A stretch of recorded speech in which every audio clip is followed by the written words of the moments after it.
ఎందుకంటే దేవుని యొక్క సన్నిధానంలో పండుగ అనేది సంతోషాన్ని తీసుకొస్తూ ఉంది. కాబట్టి శుక్రవారం మార్టిన్ గారు మంచి కేక్ కట్ చేశాడు, కానీ నిద్రపోయాడు. కానీ ఇంకా రాలేదా అయ్యగారు? ఇంకా రాలేదు. కాబట్టి వచ్చాడా? Very good. కాబట్టి ఏమైనప్పుడు కూడా ఈరోజు అది ఒక చిన్న కేకు. ఆ రోజు మనం అందరం కూడా ఎంతో సంతోషించాం. ఈరోజు ఆదివారం పెద్ద పండుగ. కాబట్టి పెద్ద పండుగకి దేవుని యొక్క సన్నిధానంలో మంచి విందు కూడా శ్యాంబాబు వారి యొక్క దంపతులు ఏర్పాటు చేసి ఉన్నారు. అంటే పండుగ అంటేనే అది సంతోషాన్ని, ఆనందాన్ని తీసుకొస్తారు. చూడండి, పండుగ రోజు అందరూ కూడా హ్యాపీగా బిర్యానీ చేసుకుంటూ ఉంటారు, చక్కటి తల్లిదండ్రులు పప్పలు వండుతూ ఉంటారు. ఇవన్నీ కూడా పండుగకి ఎంతో అవి ఒక ఆహ్లాదాన్ని క్రియేట్ చేస్తూ ఉంటాయి. అలాగే ఈరోజు కూడా మన యొక్క రిఫర్మేషన్ సండే అంటే దిద్దుబాటు. ఇంకోటి మూడోది ఏంటి? 20 ఆదివారం. ఇంకొక పేరు ఉంది,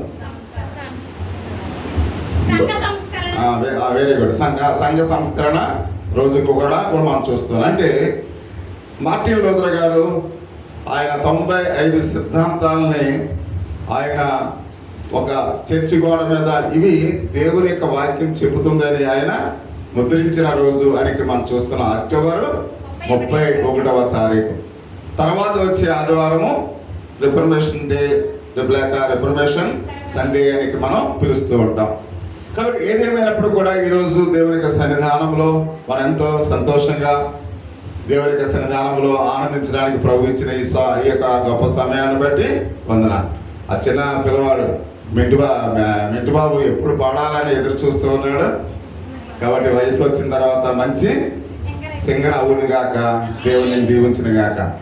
వెరీ గుడ్. కాబట్టి ఏమైనప్పుడు కూడా మనం అందరం కూడా ఎంతో ఉత్సాహంగా సంతోషంగా ఈరోజు ఉన్నాం. దాన్ని బట్టి దేవునికి వందనాలు తెలియపరుస్తూ ఉన్నాం. కాబట్టి దేవుని యొక్క వాక్య భాగంలో కొన్ని విషయాలు మనం చూద్దాం. ఎందుకంటే 19వ శతాబ్దంలో బైబిల్ తర్వాత అత్యంత ప్రఖ్యాతిగాంచిన ఒక పుస్తకాన్ని మనం చూస్తున్నాం. ఆ పుస్తకము చాలా విపరీతంగా అమ్ముడుపోయినట్లుగా మనం చూస్తూ ఉన్నాం. ఆ పుస్తకం పేరు అంకుల్ టామ్స్ క్యాబిన్ అనే పుస్తకం. ప్రియమైన వాళ్ళ ఇక్కడ మనం చూసిన పుస్తకం పేరు ఏంటంటే అంకుల్ టామ్స్ క్యాబిన్ అనే పేరు ఇక్కడ మనం చూస్తున్నాం. ఆ పుస్తకం ఒక క్రైస్తవ భక్తుడిది. ప్రియమైన వాళ్ళ ఆ పుస్తకం ఎవరిదంట? ఒక క్రైస్తవ భక్తుడిది అని ఇక్కడ మనం చూస్తూ ఉన్నాం. ఈ టామ్ అనే వారి జీవితానికి సంబంధించిన పుస్తకముగా ఇది మనం చూస్తూ ఉన్నాం. అతని జీవితంలో 3 యజమానుల దగ్గర అతను పనిచేస్తున్నాడు. ఎంతమంది దగ్గర పనిచేస్తాడంట? 3 యజమానుల దగ్గర అతడు బానిసగా పనిచేసినట్లుగా మనం చూస్తూ ఉన్నాం. అంటే బానిస అంటే మీకు చాలాసార్లు చెప్పాం, తన మీద తనకు ఎటువంటి స్వాతంత్రత లేనివాడు అని మనం చూస్తూ ఉన్నాం. ఎందుకంటే 1947వ సంవత్సరం వరకు కూడా మనకి ఏమి లేదు, స్వాతంత్రత లేదు. మనల్ని ఎవరు పరిపాలన చేసేవారు? బ్రిటిష్ వారు పరిపాలన చేసేవారు. అందుకనే తర్వాత మనకేమొచ్చింది? స్వాతంత్రత వచ్చింది. అలాగే ఈ యొక్క బానిస అనే యొక్క ఆలోచన మనం చూసినట్లయితే అది స్వాతంత్రత లేని బ్రతుకు. ఆ బ్రతుకులో ఇతడు 3 యజమానుల దగ్గర ఏం చేస్తున్నాడంట? పని చేస్తూ ఉన్నట్లుగా మనం చూస్తూ ఉన్నాం. ఎందుకంటే బానిసత్వం అనేది చాలా చెడ్డది అని 2వ యజమానుడు గ్రహించాడు. ఆ 2వ అంటే 3 యజమానుల్లో 2వ యజమాని ఏమనుకున్నాడు? బానిసత్వం అనేది చాలా చెడ్డది. కాబట్టి చాలా మంది నా దగ్గర పని చేస్తున్నారు. కాబట్టి ఇది చెడ్డది అనే విషయాన్ని తెలిసి అతడు ఆ యొక్క టామ్ దగ్గర ఏమని మాట్లాడుతున్నాడంటే ఆ టామ్స్తో, నేను మరణించిన తర్వాత బానిసలైన మీరు అందరినీ కూడా స్వేచ్ఛ అయితే ఇక్కడ మీకు స్వేచ్ఛగా మీరు బ్రతుకుతారు. ఎప్పుడంట? తను మరణించిన అంటే 2వ యజమాని మరణించిన తర్వాత మీరు అందరూ కూడా మీకు స్వేచ్ఛ వస్తుంది, మీరు స్వేచ్ఛగా బ్రతుకుతారని ఆ 2వ యజమాని చెప్పినట్లుగా మనం చూస్తున్నాం. అతడు ఎందుకంటే బానిసత్వం అంటే అతనికి ఇష్టం లేదు. ప్రియమైన వాళ్ళు ఎవరికి చెప్పాలి? ఎవరికి? 2వ యజమాని. అంటే మీకు అర్థమైతే చెప్తారు, అర్థం కాకపోతే మళ్ళీ దాన్ని రెక్టిఫై మళ్ళీ ఏం చేయాలి? చెప్పాలి. అంటే ఆ 2వ వ్యక్తికి బానిసత్వం అంటే ఇష్టం లేదు అనే విషయాన్ని మనం చూస్తూ ఉన్నాం. కాబట్టి అందుకనే ఎందుకంటే ఇష్టం లేదంటే అలా అతడు చెప్పిన తర్వాత అతడు మరణించిన తర్వాత వరకు నాలో అది అంటాడు మీరు నాకు బానిసుడే.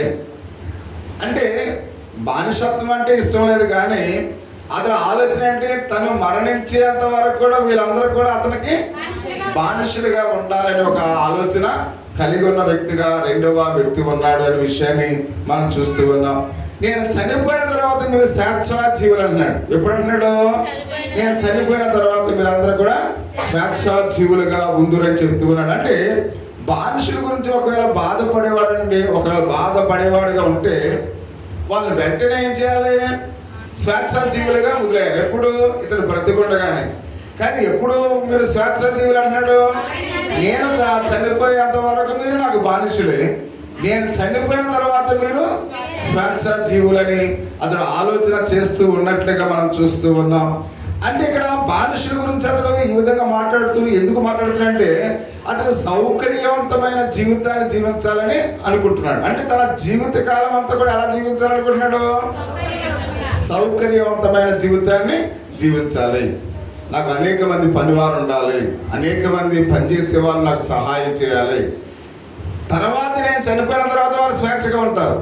అంటే నేను ఉన్నంతకాలం ఎలా బ్రతకాలి? సౌకర్యవంతమైన జీవితాన్ని నేను జీవిస్తూ బ్రతకాలి, వీళ్ళందరూ కూడా నాకు బానిసలుగా ఉండాలని ఒక ఆలోచన, ఒక కోరిక కలిగి ఉన్నట్లుగా మనం చూస్తూ ఉన్నాం. చివరిగా అతడు ఆ యజమాని సౌకర్యవంతమైన జీవితం వరకు చాలా అప్పులు చేశాడంట. సౌకర్యవంతమైన జీవితం జీవించాలంటే చాలా అప్పులు అవుతాయి. రోజు బిర్యానీ కావాలనుకోండి, అది ఏమైనా తేరగా వస్తుందా? రాదు. రోజు బిర్యానీ కావాలంటే దానికి ఒక 200-300 ఖర్చు పెట్టాలి.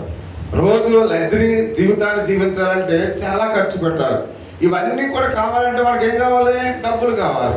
నువ్వు పని చేయకుండా ఇవన్నీ కూడా కావాలంటే అప్పుడు ఏం చేస్తావు? నువ్వు అప్పులు చేస్తావు. అలాగే ఈ యజమాని సౌకర్యవంతమైన జీవితం కొరకు ఏం చేశాడు? చాలా అప్పులు చేశాడు. అప్పులు చేసిన తర్వాత అప్పు ఇచ్చినవాడు వదిలేస్తాడా? వదిలివాడు. ఆ వదిలేనప్పుడు ఏం చేశాడు? ఇతనుకున్న ఆస్తి అంతా కూడా వాళ్ళు తీసుకున్నారు. తర్వాత ఇతను ఏం చేశాడంటే ఈ బానిసలను కూడా అమ్మేశాడు. ఇతని దగ్గర ఎవరైతే పని చేస్తూ ఉన్నారో ఆ బానిసలను కూడా అతడు అమ్మేశాడు. బానిసలను ఎందుకు అమ్మేశాడు? వాళ్ళ స్వతంత్రతలు కాదు. అంటే ఆ యజమాని చేతిలో ఉన్న వాళ్ళకి ఎటువంటి స్వాతంత్రత లేదు. తన మీద అధికారం ఎవరికి ఉంది? యజమానికి ఉంది. అంటే ఆ బానిస ఎవరి వస్తువు? ఒక వస్తువు రూపంలో అయితే ఆ యజమానికి సర్వ హక్కులు ఉన్నాయి. అందుకని ఇతను అప్పులు చేసి ఏం చేశాడు? ఈ బానిసలందరినీ కూడా అమ్మేస్తే ఈ టామ్ అనే ఒక అతను చాలా కఠినాత్మైన యజమానికి బానిసగా కొనుక్కున్నాడు. ఇతడు క్రైస్తవుడు అని తెలిసి ఆ యజమానుడు చాలా కష్టాన్ని పెట్టేవాడు. చూడండి, పని వాళ్ళని కొంతమంది ఏం చేస్తుంటారంటే కొంతమందిని ఏ పని చెప్పరు, కొంతమందికి గొడ్డి సాకిరి చేపిస్తూ ఉంటారు. అంటే పని వాళ్ళంటే ఇష్టం లేనప్పుడు, ఒకవేళ వారు దైవికంగా ఉన్నప్పుడు వాళ్ళ యొక్క స్థితిగతులు ఆ పరిస్థితిని బట్టి కొంతమంది యజమానులు ఏం చేస్తారు? వారికి చాలా కఠినమైన పనులు చెప్తారు. కాబట్టి ఇటువంటి కఠినమైన పనులు చేస్తూ అతడు ఒకరోజు చనిపోయాడు. ప్రియమైన వారు, ఆ పనులు చేయలేక ఏమైపోయాడు? చనిపోయాడు. అంటే ఒక యజమానుడు చేసిన అప్పులకు ఒక బానిస ఏమైపోయాడు? చనిపోయాడు.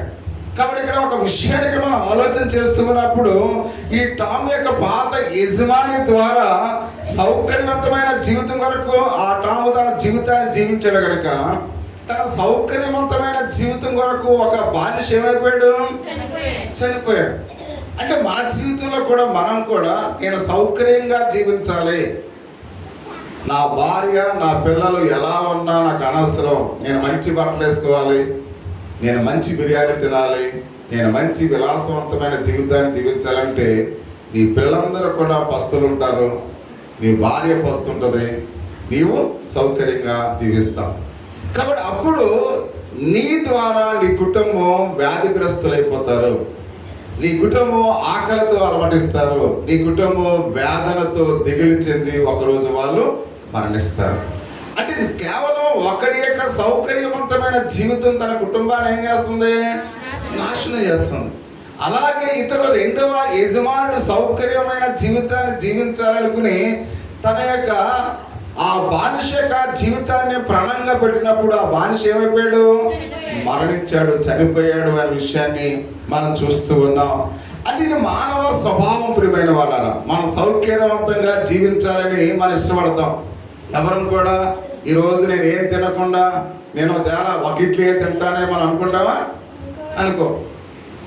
అంటే మనం కడుపు నింపుకోవాలంటే సౌకర్యంగా మంచి టిఫిన్ కావాలి, మంచి భోజనం కావాలి, మంచి వస్త్రాలు కావాలి, మంచి వాహనం కావాలి, మంచి మంచి అనే ఆలోచన ప్రతి మానవ స్వభావాన్ని బట్టి ఆలోచన చేస్తూ ఉంటాం. కొంతమంది నడుచుకుంటూ వెళ్ళిపోతారు. మనమైతే కొట్టు దగ్గరికి కూడా మోటార్ సైకిల్ వేసుకెళ్తాం. అంటే ఆ మోటార్ సైకిల్ అంటే నా అడుగు కూడా నేను నడవకూడదు, సౌకర్యంగా కావాలి. అలాగే ప్రతిది కూడా ప్రతి మనుషుడు కూడా సౌకర్యము అనే ఆలోచనతో ప్రతి మనుషుడు కూడా జీవించడానికి ఇష్టపడుతున్నాడు అనే విషయాన్ని మనం చూస్తూ ఉన్నాం. ఎందుకంటే కష్టపడడానికి ఎవరు కూడా ఇష్టపడరు. ప్రియమైన వాళ్ళు, కష్టపడడానికి ఎవరైనా ఇష్టపడతారా? ఇష్టపడరు. సుఖపడడానికి ఇష్టపడుతూ ఉంటారు. అంటే ప్రతి మనుషుడు కూడా త్వరగా ఉద్యోగ విరమణ చేయాలి. చాలా మంది ఉద్యోగాలు చేసి బిడ్డలు ఏం చేస్తారంటే ఎప్పుడు రిటైర్మెంట్ వస్తుందా, నేను సరదాగా కూర్చుని కాలు మీద కాలు వేసుకుని కూర్చుని ఆలోచించాలి అని చాలామంది రిటైర్మెంట్ కొరకు చాలామంది ఎదురు చూస్తూ ఉంటారు. అంటే వాళ్ళు ఏమనుకుంటారు? నేను త్వరగా విశ్రాంతి తీసుకోవాలి, నేను ఎక్కువ టెన్షన్ పడడానికి ఎక్కువ కష్టపడడానికి నాకు కుదరదు అనే ఒక ఆలోచనతో ప్రతి ఉద్యోగస్తుడు కూడా ఆలోచన చేస్తూ ఉంటాడు. అంతే మాత్రమే కాకుండా మనం బాగా సంపాదించామనుకోండి, ఎక్కడ చూస్తున్నా మనకు ధనమే ఉందనుకోండి, ప్రతి బ్యాంకులో కూడా బ్యాలెన్స్లు ఏమున్నాయనుకోండి, అప్పుడు మనం ఏం చేస్తాం? పనివారి కోసం ఎదురు చూస్తాం. అప్పుడు దాకా మనం పని చేస్తాం. అప్పుడు ఈ డబ్బులు చూసి మనం ఏం చేస్తున్నాం? మనకు పని వాళ్ళు కావాలి కాబట్టి ఇప్పుడు ఏం చేస్తాం? మనం పని వాళ్ళ కొరకు ఎదురు చూస్తూ ఉంటాం. అంటే ధనము మనల్ని సౌకర్యంగా చూడాలని మనము ఆశపడుతూ ఉంటాం. అంటే ఎప్పుడైతే ఈ ధనము పెరిగిందో మనం ఏం చేస్తాం? మనం పని చేయడానికి ఇష్టపడం. ఒకవేళ పేపర్ కింద పడ్డదనుకోండి, ప్రతిమ ఆ పేపర్ లాగే అంటాం. ఫస్ట్ ఏం చేస్తాం? మనం తీసుకున్నాం. ఫస్ట్ ఇది వరకు మనం ఆ లైట్ దగ్గర ప్రార్థన పెట్టేటప్పుడు అలా ఎక్కడ పెట్టేవాళ్ళు ప్రార్థన? ఆ లైట్ దగ్గర, స్ట్రీట్ లైట్ దగ్గర పెట్టేవాళ్ళు. ప్రార్థన పెట్టినప్పుడు నేనే బరకాలు వేసుకుని, ఎందుకంటే మా శ్యామలేంటి, శ్రీనేంటి వీళ్ళందరూ కూడా, శారం వీళ్ళందరూ చాలా చిన్న చిన్న పిల్లలు, వాళ్ళకి బరక వేయడం కూడా అప్పుడు రాదు. నేనే బరకం వేసుకుని మళ్ళీ నేనే దాన్ని చుట్టుకుని మళ్ళీ పక్కన పెట్టుకుని. అంటే వీళ్ళు చేయలేరు కదంటే ఇప్పుడున్న ఈ జనరేషన్లో ఉన్న తెలివితేటలు అప్పుడు వాళ్ళకి లేవు. ఇప్పుడైతే చిన్నపిల్లలు కూడా వచ్చేసి అన్నీ కూడా పని చేస్తున్నారు. కానీ ఆ వయసులో వాళ్ళు పని చేయడానికి అంత వాళ్ళకి తెలియదు. ఎందుకంటే చేయాలని ఒక ఆసక్తి ఉన్నా కానీ ఇది పని చేయాలేమో, దేవుని కొరకు ఇలా సమర్పించుకోవాలేమో అంత ఆలోచన వాళ్ళకి లేదు. ఎందుకంటే వాళ్ళ తల్లిదండ్రుల బ్యాక్గ్రౌండ్ వాళ్ళందరూ కూడా మామూలుగా దేవుణ్ణి నమ్ముకోలేదు కాబట్టి. అంటే ఇప్పుడంటే మీరు తల్లిదండ్రులుగా మీరు దేవుణ్ణి నమ్ముకున్నారు కాబట్టి దేవుని పని కొరకు మీ పిల్లలు ఏం చేస్తున్నారు? పంపిస్తూ ఉన్నారు. అప్పుడు వాళ్ళు ఆ మామూలుగా గోంగూర కాళ్ళు అట్టుకుని దీపావళి వస్తే ఏం చేసేవారు? దివి దివి ఇక్కడ ఏదో ఆ పాట పాడుతూ ఇలా కొట్టించారు. అంటే దేవునికి అంత ప్రాధాన్యత వాళ్ళు ఇచ్చేవారు కాదు. కాబట్టి మీరు ప్రాధాన్యత ఇస్తున్నారు కనుక మీ చిన్న పిల్లలు కూడా పని చేయడానికి ఇష్టపడుతూ ఉన్నారు. అలాగే ధనము పెరిగేసరికి మనం ఏం చేస్తున్నాం? మన కింద చాలా మంది పని చేయాలి అనే ఒక ఆలోచన చాలా మందిలో ఉంటుంది అనే విషయాన్ని మనం చూస్తూ ఉన్నాం. కనుక ప్రియ సహోదరి సహోదరు, మన కింద పని మనుషులు ఉండాలి. మన ధనమే మనకి ఎవరిని ఉంచుతుంది? పని మనుషుల్ని ఉంచుతుంది అనే విషయానికి మనం చూస్తూ ఉన్నాం. చాలా మంది పనులను పెట్టుకుంటాం. అంతేకాదు కానీ ప్రియ సహోదరి సహోదర, ఆహ్లాదం కొరకు మంచి వస్త్రాలను కొనుక్కుంటాం. ఇదివరకైతే పూర్వ దినాల్లో మా తల్లిదండ్రులు వాళ్ళ యొక్క దినాల్లో మేము చిన్నపిల్లలు ఇంచుమించు 2 జతలు లేక 3 జతలు మాత్రమే ఉండేవి. వాళ్ళు ఉతుక్కుని అవి మళ్ళా అవే వేసుకునేవారు. కొంతమంది అయితే రాత్రి ఉతుక్కుని తెల్లవారిన తర్వాత ఆ బట్టలు వేసుకునేవారు. మళ్ళీ సాయంకాలం వేసరికి మళ్ళీ ఉతుక్కుని ఆరేసుకునేవారు. కానీ ఇప్పుడు ఒకసారి మీరు ఆలోచన చేయండి, ప్రతి ఒక్కరికి 50 చీరలు 100 చీరలు ఉన్నాయి. ప్రతి ఒక్కరికి 10 జతలు, మగపిల్లలకు 10 జతలు బట్టలు, 15 జతల బట్టలు ఉన్నాయి. అంటే పూర్వదినాల్లో మన తాతలు, మన తల్లిదండ్రులు కేవలం ఒక జతతో 2 జతలతోనే వాళ్ళు జీవించారు. నిజానికి మీరు ఒకరోజు వేసుకున్న బట్టలు వారానికి మళ్ళీ వేసుకుంటున్నారు. కానీ మీ తల్లిదండ్రులు, మన తల్లిదండ్రులు ఒకే జత 4-5 రోజులు వేసుకునేవారు. అంటే ఇప్పుడు మనకు అవసరం లేకపోయినా ఏం చేస్తున్నాం? బట్టలు కొంటున్నాం. మీకు అర్థమవుతుందా? ఆ చీరలు మనకు అవసరం లేదు, వేసుకుంటా లేదు, కానీ మనం ఏం చేస్తున్నాం? చీరలు కొంటున్నాం. ప్యాంట్ షర్ట్లు చాలా ఉన్నాయి, అవి వేసుకుంటా లేదు, అయినా కానీ మనం ఏం చేస్తున్నాం? కొంటున్నాం. అంటే ఈ ధనము ఏం చేయాలో మనకి అర్థం కావట్లేదు. కాబట్టి అర్థం కావట్లేదు కాబట్టి వ్యర్థమైనవి మనం ఏం చేస్తున్నాం? కొంటున్నాం. నిజానికి వాస్తవానికి ఆ చీరలు మనం కొనవలసిన పని లేదు, ఇవి జాగ్రత్తగా వాడుకుంటే మనకి సరిపోతున్నాయి. కానీ మనం ఏం చేస్తున్నాం? అవి వాడతలేదు, ఇంకా కొంటున్నాం. అంటే ఈ ధనాన్ని మనం ఎప్పుడైతే సంపాదిస్తూ ఉన్నామో సౌకర్యవంతమైన జీవితాన్ని మనం జీవించడానికి ఇష్టపడతాం ప్రియమైన వాళ్ళరా. కాబట్టి అంత మాత్రమే కాకుండా చాలా మంది చూడండి, మోటార్ వాహనాలు కూడా కొంటూ ఉంటారు. ఒక మోటార్ సైకిల్ ఉంటే ఇంకొక మోటార్ సైకిల్ కొనేస్తారు. అంటే నిజానికి ఒక కుటుంబానికి ఒక మోటార్ సైకిల్ సరిపోతుంది, కానీ అలా ఉంచుతారా? ఉండదు. తర్వాత ఇంకొక వాహనాన్ని కొంటారు, ఇంకొక వాహనాన్ని, ఇంకా డబ్బులు బాగుంటే ఒక హెలికాప్టర్ కొని ఇంటికాడ పెడతాం. అంటే కొన్ని వస్తువులు, అనవసరమైన వస్తువులను కూడా మనం కొనడానికి కొన్ని సందర్భాల్లో ఇష్టపడతాం. కారణం ఏంటి? మనకున్న డబ్బు ఏం చేయాలి మనకి అర్థం. అంటే చాలా మంది ధనవంతులు తన దగ్గర ఉన్న ధనాన్ని ఏం చేయాలో తెలియక వ్యర్థమైన వస్తువులను కొనడానికి ఇష్టపడుతూ ఉంటారు. చూడండి, మనం చూసినట్లయితే మన ఇంట్లో సెల్ఫ్లో ఇత్తడి సామాన్లు ఉంటాయి. అమ్మా నా వైపు చూడాలి. ఆ ఇత్తడి సామాన్లు మీరు ఎప్పుడైనా ఉపయోగిస్తారా?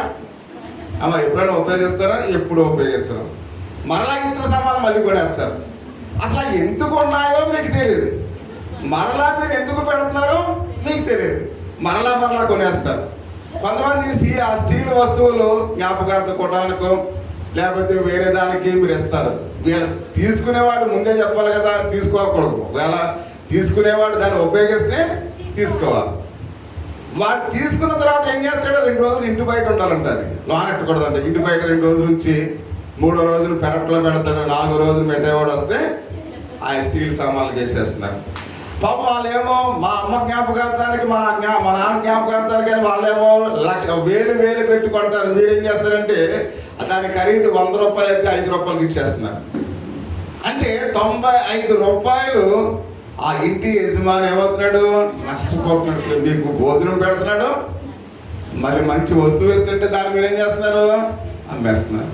అంటే ఈ విధంగా అంటే ప్రతి మనుషుడు కూడా సౌకర్యవంతమైన జీవితాన్ని జీవించడం కోసం, కాబట్టి ఈ ధనాన్ని ఏం చేయాలో కూడా చాలా మంది తెలియని వారు సమాజంలో ఉన్నారు అనే విషయాన్ని మనం చూస్తున్నాం. కాబట్టి అందుకనే ఇది కేవలం ప్రియ సహోదరి అవసరం లేని వస్తువులు కూడా చాలా మంది మనం ఏం చేస్తున్నాం? డబ్బు వృధా చేసేస్తూ ఉన్నాం. కాబట్టి అందుకనే మన ఇంటిలోకి ఏది పనికొస్తే ఆ వస్తువునే మనము కొనాలి. దాని మీద మనకి ఆ ప్లేస్ వేస్ట్. మనం ఏం చేస్తూ ఉంటాం? క్రిస్మస్కి అవన్నీ తీసేసి మళ్ళీ తోమించేస్తాం. చింతపండుకి డబ్బులు వేస్ట్, మళ్ళీ తోమి వాళ్ళకి డబ్బులు వేస్ట్, మళ్ళీ మనం ఏం చేస్తాం? మళ్ళీ పైన సదిరేస్తాం. కాబట్టి ఏమైనా చేస్తాం? మనం ఏం చేయటం లేదు. మరలా ఈ లాట్ అంతా పట్టుకెళ్ళి ఆ కూతురు మళ్ళీ అత్తవారింటికి వెళ్ళి వాళ్ళకి ఇచ్చేస్తున్నాం. వాళ్ళు పట్టుకెళ్ళి ఏం చేస్తున్నారు? వాళ్ళు సదిరేస్తున్నారు. కాబట్టి వాళ్ళకు కూడా ఇది ఉపయోగం లేదు. అందుకని మీ పిల్లలకు కూడా మీరు ఏమివ్వాలి? వాళ్ళు ఉపయోగించుకునేవ్వండి, వాళ్ళు ఉపయోగించే కొనండి. ఒక టీవీ అనో, ఒక ఫ్రిడ్జ్ అనో, ఒక మంచమానో ఇలాంటివి కొనండి. అంతేగాని ఆ ఇతర సామానం బండి నిండా నిండిపోయిన దాకా మీరు కొనేసి పంపించినా దానివల్ల ఉపయోగం లేదు ప్రియమైన వాళ్ళ. కాబట్టి అందుకని ప్రతి విషయంలో కూడా ధనాన్ని మనము సౌకర్యవంతమైన జీవితం కొరకు ఏం చేయకూడదంట? వృధాగా మనము ఖర్చు పెట్టకూడదని ఇక్కడ మనం చూస్తూ ఉన్నాం. జీవితాన్ని ఎంజాయ్ చేయాలి అంటుంటారు చాలా మంది. బ్రతికినా చచ్చినా ఎంజాయ్ చేయాలరా, రోజు మాసం కొరకు తినేయాలరా. చాలా మంది చారంటే ఆఖరికి మన ఇంట్లో పెంచుకునే కుక్క కూడా తింటలేదు. ఎంత దౌర్భాగ్యమైన జీవితం ఒకసారి గమనించండి. మనం తింటాం కాదు, మనం పెంచుకున్న పెంపుడు జంతువులు కూడా మాంసాహారం లేకపోతే తింటలేదు. అంటే మనం ఎంత ఎంజాయ్ చేస్తున్నామో ప్రతి ఒక్కరిని కూడా ఒకసారి ఆలోచించండి ప్రియా సహోదరి సహోదరుడా. అంత మాత్రమే కాకుండా మనం చూస్తూ ఉన్నాం. కాబట్టి జీవితాన్ని ఎంజాయ్ చేయాలని ప్రతి దినము కూడా ఆలోచన చేస్తున్న వారి కొరకు ఈరోజు ఆమోసు ఒక మంచి సందేశాన్ని ఇస్తూ ఉన్నాడు. ఆమోసు గ్రంథకర్త ఒక మంచి సందేశాన్ని ఆయన మనకు ఇవ్వడానికి ఇష్టపడుతున్నట్లుగా మనం చూస్తూ ఉన్నాం. సౌకర్యవంతమైన జీవితం గురించి ఒకసారి ఆలోచించండి అని ఆయన బ్రతిమాలుతూ ఉన్నాడు. ఏమన్నాడు? ఎవరైతే సౌకర్యవంతమైన జీవితం గురించి జీవించడానికి ఇష్టపడుతున్నారో ఒక్కసారి ఆలోచించండి ఈరోజు. కాబట్టి సౌకర్యవంతమైన జీవితం ఎలా ఉంటుందో ఒకసారి మనం అందరం కూడా తెలుసుకోవాలని ఆయన ఆశపడుతున్నట్లుగా మనం చూస్తూ ఉన్నాం. ఈరోజు వింటున్న వాక్యము, సౌకర్యమైన జీవితము ఘోరమైన ఫలితాన్ని ఇస్తుంది. సౌకర్యమైన జీవితం ఏం చేస్తుందంట? ఘోరమైన ఫలితాన్ని ఇస్తుంది. అందులో రెండు ముఖ్యమైన విషయాలు ఇక్కడ మనం చూస్తూ ఉన్నాం. ప్రియా